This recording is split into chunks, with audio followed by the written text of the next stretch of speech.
getting broken down. He's getting broken down. He's getting weaker. He's getting weaker. We're doing things to help, get him weaker, get his, spirit out of his body, kind of a thing. They were like working on him. I remember that. You are so cold. You are so cold. Colder than anyone I've ever known.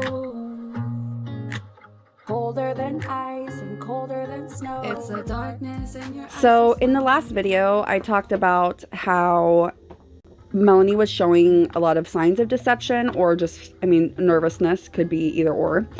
And I mentioned that I felt like the most significant part, and I still feel this way, is the moment where she says Brandon was helping to get rid of the bodies. The reason why I think that this moment is so significant is because Melanie is speaking about before Charles had died, Chad had mentioned something about Brandon, and she says Brandon was helping get rid of the bodies.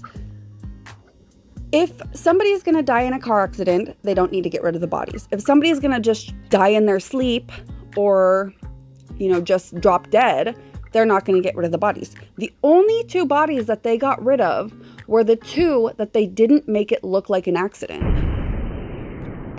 You guys were doing a cast, and Alex had already taken a podcast. Yeah, I knew what you meant. Okay, good. And Alex had taken JJ, gone to his place, and we know that then he brought JJ back. Yeah.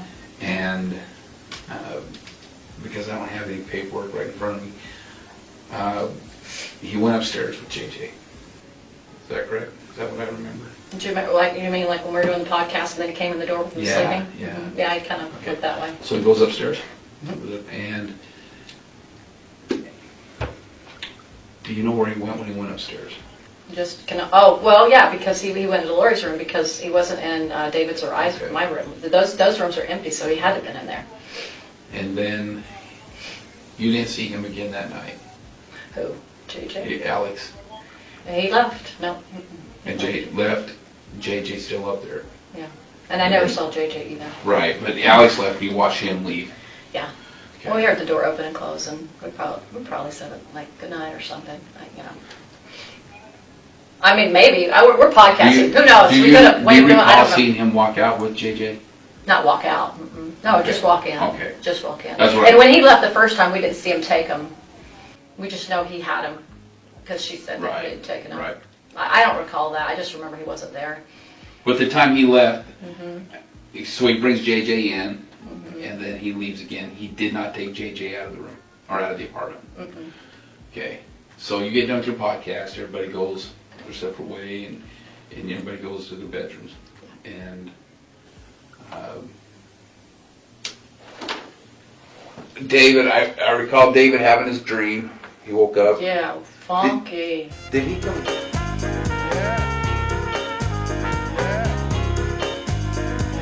Funky. Tell you? No, I was actually laying beside him when it happened. In which room? In JJ's official room. Okay. If I remember correctly, I believe that her and David were supposed to be in separate rooms, but now the story is that they were in the same room. And I guess I could understand why they would lie about that because of their church. So he woke up and you're at the side of him? Yeah. And tell me about what happened from there. His heart was beating. He was distressed. He said, I just had this really bad dream. And then he kind of sat up and he was just, I said, well, tell me about it. And he's like, it was just so dark. He's like, I saw an earthquake and I saw people hurting and I wanted to help them and I couldn't. And it seems like when she's trying to recall this dream, it's inconsistent with the way that she's been recalling everything else. It's just, to me, it feels like she's not being honest. Something like that. That's what it feels like. Remember, it was like his heart was hurting. Like his whole body was under distress. When he has dreams, they're like lifetime dreams. You know, some people dream vividly. I do not dream like that. He has incredible dreams where he feels everything in his dream. So it affects him at a totally different level. Okay. So that's what happened. So then I think, oh my gosh, maybe some evil spirit, because, they were always talking about it. So I text Lori and I text Chad. I'm like, I don't remember what I said. Probably, are you awake or something's wrong, Chad. David, I don't remember what I said. I just remember trying to get to them. So I said, I'm going to go get Lori, see if she can help out. The door was locked. And so I was like, I don't know. She's not, I don't know if I should try to wake her up or I just decided just to come back and see David after that. So you tried the door handle. It was locked. It was locked. Did you knock on it? Maybe. I probably did, but there was no answer. I don't remember if I probably did, but and I did actually. I think I tried calling her too and texting her, and I think Chad. I think I tried calling him. I thought maybe he could help out. Neither one of them responded to me, as you probably could tell in the text. You probably saw that. Nobody responded to me, so I just went back to bed. And then we woke up next morning, and she was happy, chappy. How was David? He was better. He felt better. He's like. For one, this whole story seems like it's not real. It just seems like it didn't happen. It doesn't make any sense that you would be so gung-ho calling and texting and trying to get a hold of people when they're right in the other room, and then you go over there, try to open her door when you know there's supposedly a little boy sleeping over there. And what were you going to do when you opened the door? She was probably sleeping because she didn't answer her phone. It just, the whole thing doesn't make sense. And then also when she says that she woke up the next morning and Lori was happy chappy, it doesn't really make sense either, because she should have said, and then we woke up the next morning and David was feeling better. She says she didn't even talk to Lori that night. So was Lori mad or something? Why is she bringing up Lori's demeanor the next morning?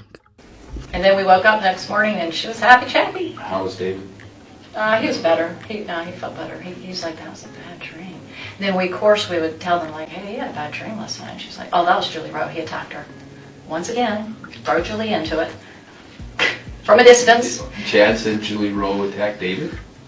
Well, Lori probably said it, but she always went through him. So what I say, it's kind of they're both. They who knows? They both. And then I don't even know what I believe anymore. What she says that he says, because she's such a liar now. At this point, I'm like, I don't know anymore who said what. But between the two of them, they came up with it. This is one of my favorite parts, because you can see she has a big grin on her face, and then she looks up at the detective, and as soon as she looks at him, she completely changes her demeanor and her emotion to match what she thinks he would think is appropriate. But between the two of them, they came up with it. They always throw her into the bus. And it's because we went, because right before earlier that day, we went to that lot where, that land was going to be for sale. And so we were talking to a friend of Julie Rose. His name was Keith Levitt. And Keith Levitt was there with his wife, Suzanne. And then the realtor was there. And Alex was there. But Lori wasn't there. David thought she was there. I said, no, she went home after that. He goes, I forgot that. Anyway, and so. What's interesting about this is in an earlier video I made, I did point out the major inconsistencies between Melanie Gibbs and David Warwick's testimony during Chad Daybell's preliminary hearing. And in it, I talked about how Melanie had said Lori was not there at this meeting at this lot, whereas David Warwick said that Lori was there. And my question was, who was watching JJ and blah, blah, blah. But still, even though she's trying to clear that up here, I don't really believe her, because she even says, David thought she was there. I said, no, she went home after that. He goes, I forgot. She went home after that. If she wasn't there, then how did she go home after that? I forgot that. Anyway, and so anyway, because we saw her, we thought, oh, she's going to tell Julie Rowe. Keith is going to tell Julie Rowe that we were there because he saw us, because they're really tight. Keith and Julie are super tight. So that night on the 22nd, try to remember as best you can, okay? Does Lori leave anywhere with JJ? I don't have any memory of her leaving.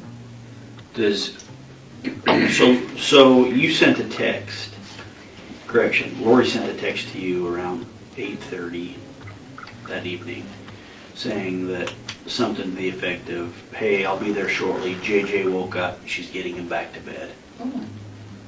Do you know where she was at or where you were at when she sent that text? Gosh.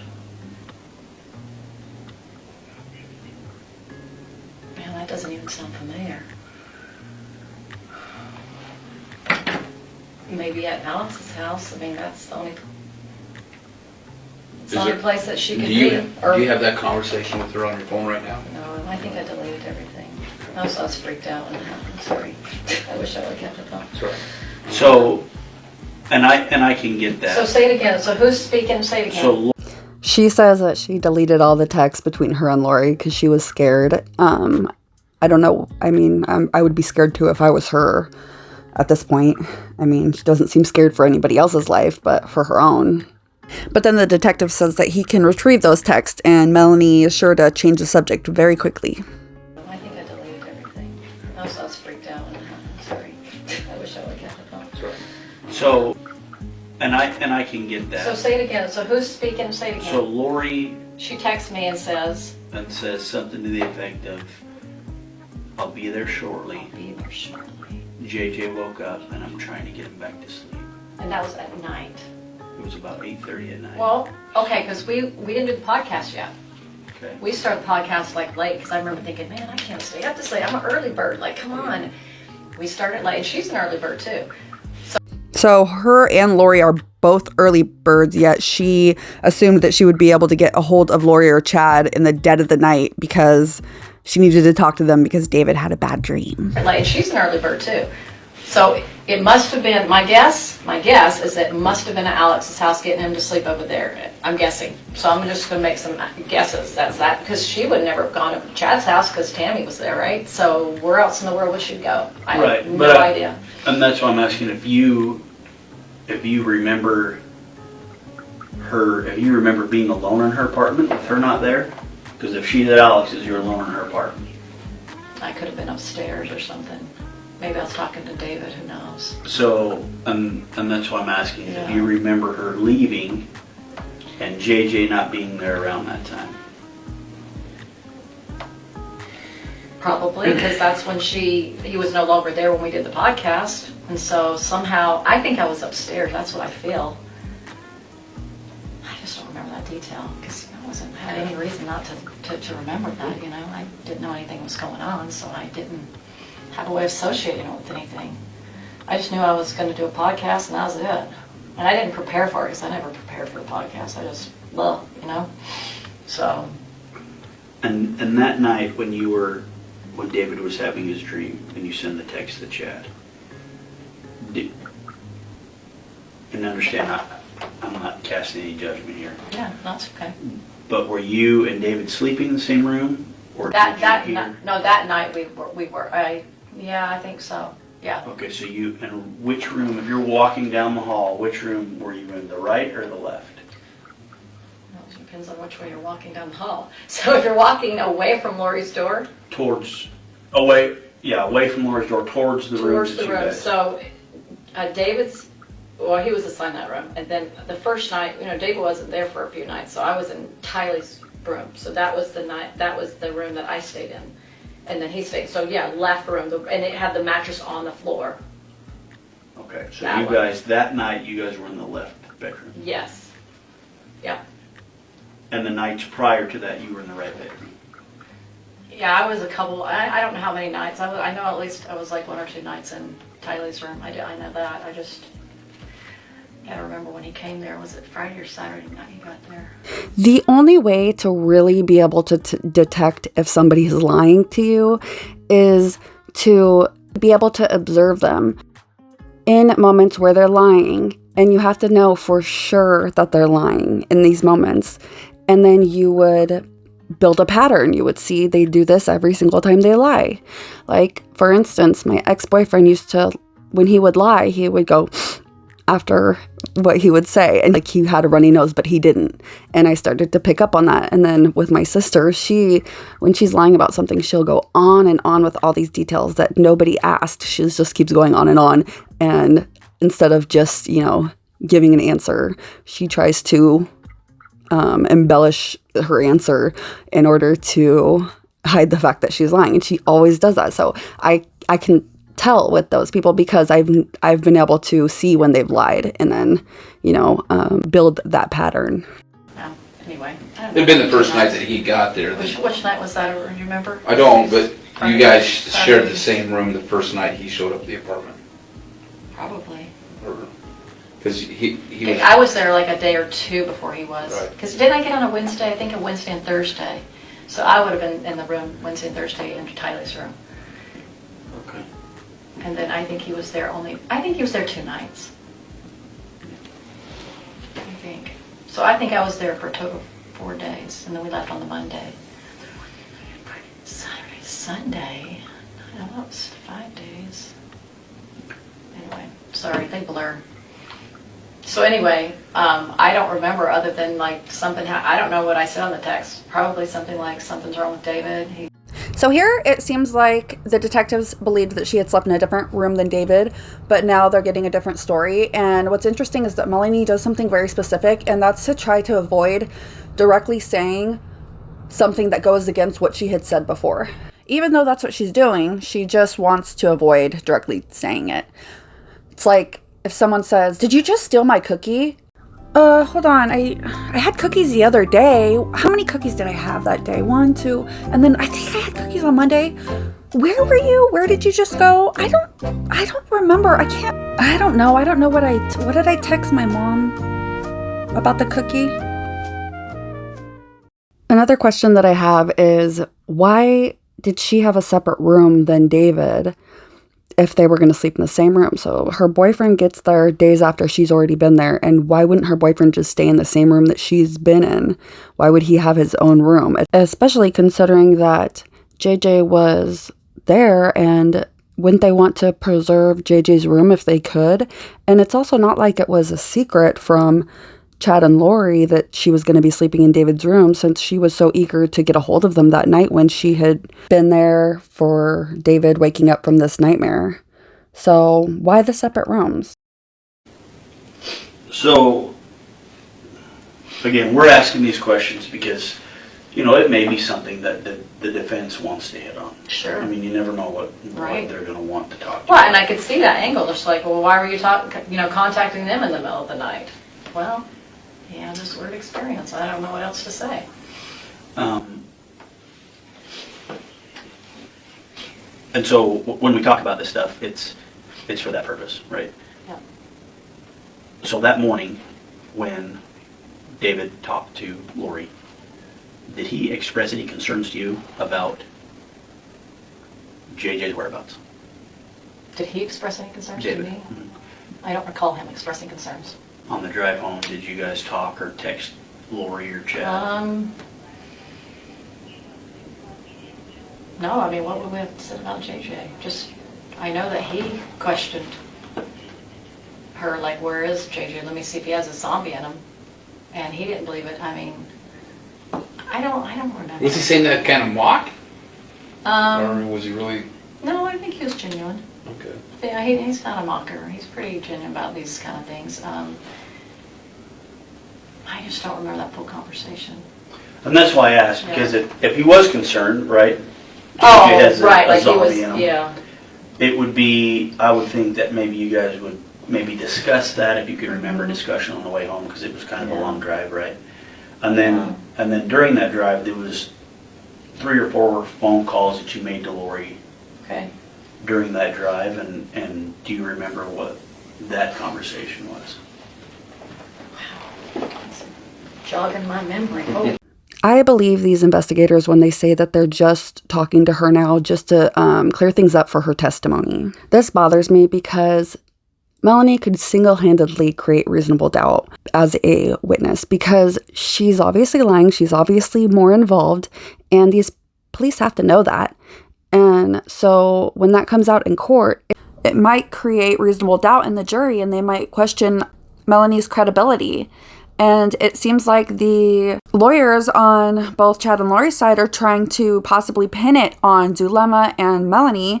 And if they look like they're guilty by lying, I mean, lying makes you look guilty, then that could cause reasonable doubt in the case. What it looks like to me is that Melanie's been able to recall every single conversation before now, but when it comes to the day that JJ was murdered, she can't remember anything. And that just is, unbelievable. It's like a long time ago. That would help. Just, Well, and I don't even know if I would have remembered because it wasn't significant enough for me to remember. There's certain It's pretty disgusting that she says that it wasn't significant, because it was not long after that Chad and Lori called her and asked her to lie about where JJ was. And that's when she said she felt like there was something else going on and all these people are dying that were zombies. So, I mean, put two and two together. And wouldn't you at that point rack your brain over what happened at that trip and when you left and where was JJ and what you guys talked about and everything? You would think about all those things. And I'm sure she did. And I'm sure she remembers what they talked about. She just doesn't want to say because she did something that she doesn't want them to know. Some things I remember, some things I'm like, don't remember that. It's possible we could have talked about it. I mean, it's highly possible. And do I remember it? I don't remember the words. How do you remember how she was? Her tone, her demeanor on the phone with you? Was she? I don't even remember the conversation. That's the hard part. I don't even remember talking to her. Would you guys, is it normal for you to call her 3 or 4 times in a day? That's not unusual. That's not unusual. There were periods of time where she talked to me more, and then she'd move, and she'd be maybe focused on Melanie. So if she was focused on somebody else, she wouldn't. But I was with David, so, I didn't have as much when I was with David. So it went through, gaps here and there where I did and didn't. In the beginning, yeah. And then when she moved and stuff, it started getting a lot less. I don't remember the conversation. I'm sorry. I'm sure she probably talked about those things. That's all that seemed to be on her mind all the time. Okay. I mean, yeah, if they bring them up, they're gonna. Whenever they ask me in court, happy to talk about it, but I don't remember them. Prior to those podcasts, had Chet been over there? Yeah. You know what time he left? We probably talked about it, but So I think we figured out, if all my remembering, it seemed like he was there on a Sunday, right? And then he was there even before. Yes, he was there when I got there that day or the next day, because I remember they were doing their little music thing they had going on, so he was there then. And then we walked around the track. Wednesday or Thursday, I don't remember. And he was there. I'm thinking it was Sunday. I mean, I know. Okay, yes, it was because David and him saw each other, of course. So, okay. Yeah, so he definitely was there on Sunday, or we interacted with him on a Sunday. Was he at the house on Sunday? Anyway, he was at one point. I remember he was in the kitchen at one point, and I remember David was there. So I just remember they were both in the house at the same time. Do I remember exactly when it was? No. But he always seemed to like to go home because of his wife, so he didn't want to upset her. I had that feeling, something like that. So he probably didn't stay too late. And he was not there when we did the podcast. He was gone already. Remember right before that podcast, apparently Lori was elsewhere because she had texted Melanie and said something about JJ woke up and that she was putting JJ back to bed. And so I think that's why they're asking where Chad was and if he was there or what.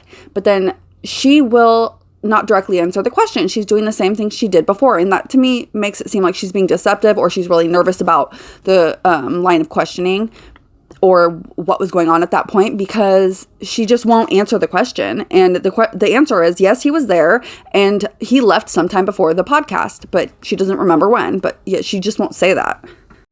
I bet you got a lot more information because of the text, so you guys know a little bit more about their whereabouts. This is a really sly way of saying, what all do you guys know? And I love how she says it and then glances over at him. I bet you got a lot more information because of the text, so you guys know a little bit more about their whereabouts. They were always texting each other. And then he didn't respond the first time, so then she tries one more time. But who knows? You know more than me. So, you recall Chad being at the house on the 22nd, that Sunday. I know it's tough. I'm going to say there's a high chance he was. Right this moment, I have to put pieces together to figure it out. A few moments earlier. Prior to those podcasts, had Chet been over there? Yeah. The days blend to me. When you're there 5 days and you're trying to figure out which day, that's hard for me. The morning of the 23rd, when Lori's up and about in the kitchen, when you guys are getting ready to go, does she say anything about Chad? I don't know. I didn't see him there. I don't remember seeing him there. I don't remember. That she's talked to him that morning or anything? Okay. A few moments earlier.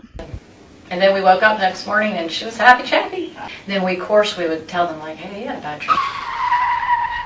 We would tell them like, hey, you had a bad dream last night. She's like, oh, that was Julie Rowe. He attacked her. Once again, throw Julie into it. from a distance. Chad said Julie Rowe attacked David? Well, Lori probably said it, but you know, she always went through him. So what I say, it's kind of they're both. They who knows? They both. And then I don't even know what I believe anymore. What They're asking if she had seen Chad there that morning when they left, the day that JJ was killed. If Chad was over there at the house, or if she knows if Lori had talked to Chad. And Melanie says she can't remember, and she doesn't remember seeing him there. But earlier she had said that when they woke up the next morning, she had told them that David had a bad dream, as if there was more than just Lori there. Melanie, let me ask you this. With multiple probations, Yeah. were you 100% believer in that? Probably sounded like I was, but there was always that question mark. Everything's a question mark for sure, but did I sound like I believed in it? Yeah, I tried to. I tried believing it at times. She'd tell me stuff like, no. And then sometimes I was like, I don't like this because I'm not, Well, I haven't lived very many lives. I think it's really interesting that Melanie wants to desperately portray herself as not having fallen for this cult's, dynamic. In that case, she should have told somebody what was going on. When she saw people dying left and right, she should have said something if she wasn't completely fallen for it. I think that it would make her look less guilty if she said that she did fall for it and she believed it. to think that yeah. I actually bought into some of that stuff. Absolutely, it is. But it's super important that if you did buy into it, you let us know. Because we've recovered text messages and conversations between you and Lori, Sure. or you and Zulema and things like that. So there's some things where it shows that you actually believe that Charles was a zombie. Well, like I said, to a certain level, I believe it, just like Zulema. But remember me asking her the last time I saw them, I said to him directly, it's like, and this was just to show you where my beliefs were, and Zulema's. I said, I'm not 100%. Now, here we're not influenced by Chad and Lori because they're not in the room. This is us three now, alone, without You, their Zulema, influence. And Alex. And Alex. So here we're in Zulema's home, and I remember he's sitting right by the door, and she's in the kitchen, and I'm right here. And I go, 100% of the zombie thing, I'm still not 100%, okay? So that's what I said. So he goes, 100%, and then she goes, I'm still getting my answers on that. She goes, I'm still not 100%. So that's what our conversation. Now, to me, if she said that, that means she didn't know that they died, or they were, whatever, they're missing or whatever. I don't think she was privy to that because of her comment there. She didn't seem like she knew what was going on to me. But this was after they had moved to Rexburg. This was like a few weeks before he died, so this was what? Charles. No, Alex. This is right before Alex died. Yeah, so this is after they moved to Rexburg, they came back. Yeah, this is after they went to Rexburg, and they already were married. They just got married, Zulema and Alex. So when I say, yeah, I went along with in text because. If you saw earlier, I posted a video of a leaked phone call between Melanie and her friend. And in it, she talks about this same occasion where she saw Zulema and Alex for the last time. And in that conversation, she had said... So anyway, I said, hey, let's meet. We need to talk. So I said, hey, Alex, I said, do I want to know what happened to JJ? And he says, no, you don't want to know. I went, what? Oh, my goodness. And she goes, I told Lori she should have never got you involved in this. I'm like, yeah, she should have never got me involved. That was not smart. He said, yeah, the police ransacked my house, took my guns. And I'm like, I wonder why they did that. I couldn't figure that out at the time. So anyway, one of my friends, he was with me. He goes home and he calls me up and I'm like, he's like, Melanie, I'm really worried about your testimony. I'm like, what? Why are you worried about my testimony? And I'm like, okay, I need you to be a friend. Let's talk. I said, okay, I'm not sure how I'm feeling about the zombie thing. What do you think? And he knew what was going on and stuff. And I said, I don't have a testimony of it. Like, I'm not sure what to think about all this stuff. And he goes, oh my gosh, me too. So to the police, she had said that she had this conversation with Alex and Zulema, if they believed in the zombies or not. But with her friend, she said that she had that conversation with David Warwick. I think it was Mark Twain or somebody. They just give everything to Mark Twain. Yeah. That if you always tell the truth, you don't have to remember anything. Right. Because I was trying to believe in it, and I was trying to, but there was always that little part of me that was like, you know, you're going to have that. You're going to have that doubt until you ever had doubts about something, but you go along with it for a while because you kind of, and then you're like, eh. So I'm not denying that because I told you I was gullible. So that, I mean, it's just that I didn't 100% believe in it. I never 100% believed in anything, but she would so convincing when she come around you, she would just like make you try to believe it more. You know what I mean? It's like when you have something, you ever try to believe in something and you keep talking about it to keep convincing yourself of it? You know, multi-levels are great at that. You know, you're just trying to talk yourself into it. And so, but the 100% was never there, even though it made it sound like it. Even Lori doubted it. Because she made a few comments, and I remember her seemed like she could have been in the last house she lived in when Charles died in. You know, if he's a Satan, he's a good one. Or maybe she was in Texas too. It was one of those. So I'm just saying, how do you 100% believe in something that's not true? It's very difficult to. This time that you were with Alex, Zulema, and you, where was that at? That was at Sulema's house. And did you have a conversation at that time with Lori and Chad? They weren't in the room. When was the last time I talked to them?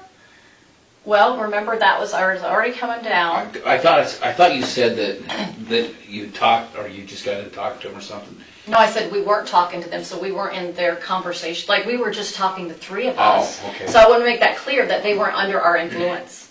They weren't trying to influence us. Okay. I was trying to say we three got to talk without them in the room, which really... Because they left?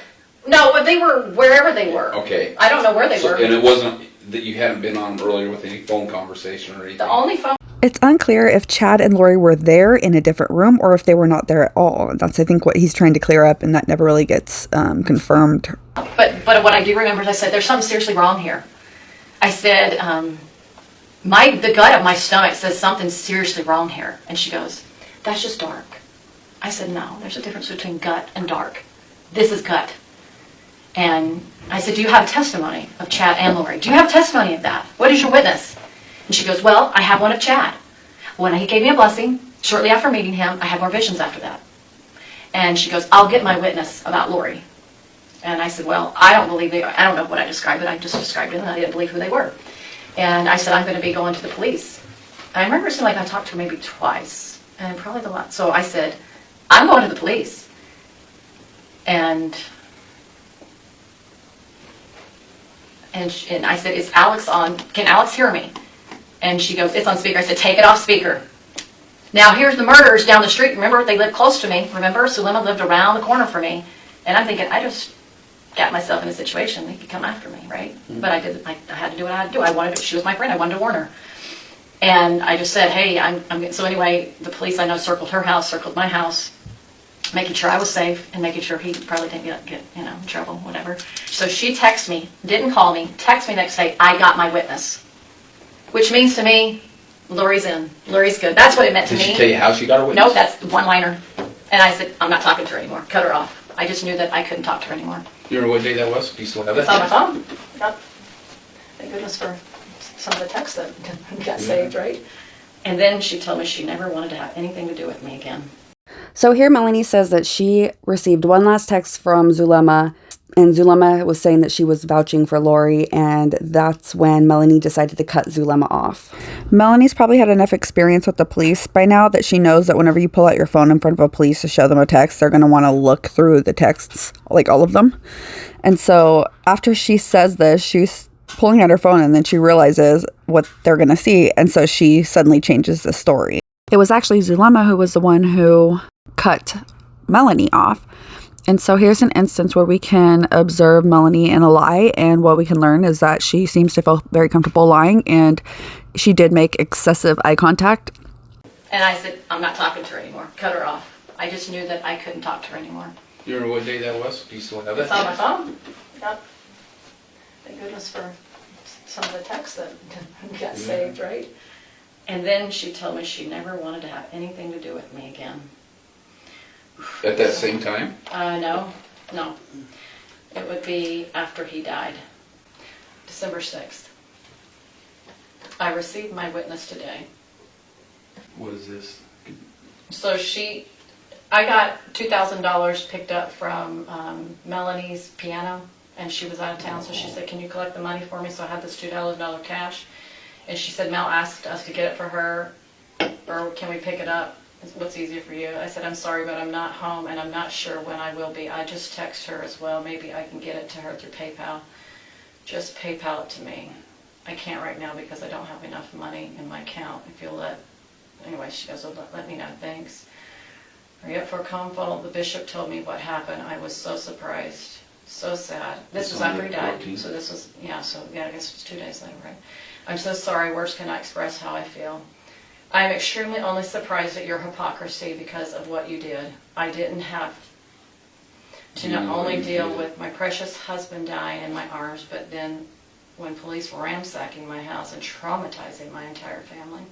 You are not my friend. You are not to speak to me or anyone in my family ever again.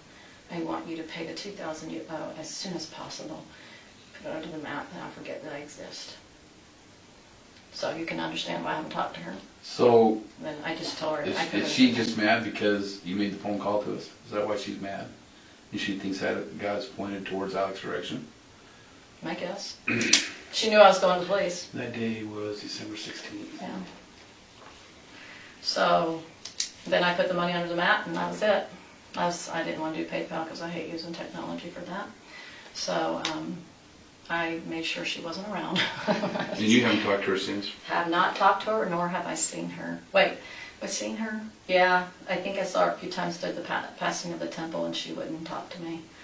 So you can see that even Melanie was trying to get together with Zulema after Alex died, and it was Zulema who didn't want anything to do with Melanie. And in fact, Melanie even saw her at the temple, and Zulema didn't want anything to do with her. And with the $2,000, I'm not really sure what to make of it, but it sounds really suspicious, and it's just really hard to say what's going on there. It's like, but on the eternal thing, I think that God wanted me to be a witness for all this. So, and that's a whole different discussion, but somebody needed to be a witness to all this craziness that would tell the truth. So there was a part of me that's very innocent because I don't think you're lying to me. I wouldn't make a very good police officer because I would think everybody was telling the truth that came in to see you. And then I've learned more about my life, and I'm looking back at my former spouse, I'm going, oh, things I couldn't see before. And it's called deception or manipulation. I wasn't even aware of that. Like, people do that. I didn't catch it because I don't know how to do it. I don't understand it. But when you experience it, it's painful. It's a common misconception that narcissists are cunning and mischievous in the way that they lie, because narcissists lie to everybody, but they also lie to themselves. They believe their own lies. And that's at the root of it. That's what makes a narcissist, is the inability to evaluate one's own behavior and look at it clearly for what it is. And at some point, probably at a really young age, they've created a false self that kind of takes over. So when they lie and when they are mischievous or when they're manipulating, they don't see themselves as committing those behaviors. They always are going to twist things and make up some kind of line of excuses that will justify any of their bad behavior. So when she says that she doesn't know that people are manipulative or whatever, and she doesn't know how to do that, well, that's probably true. It's because it just comes naturally to her. You are so cold, you are so cold, colder than anyone I've ever known. Colder than ice and colder than snow. It's the darkness in your eyes that smiles when you tell your lies. All the games that you devise, and your evil hypnosis when I didn't notice. You hacked my emotions. You're so cold, you're frozen. You are so cold, you are so cold, colder than anyone I've ever known.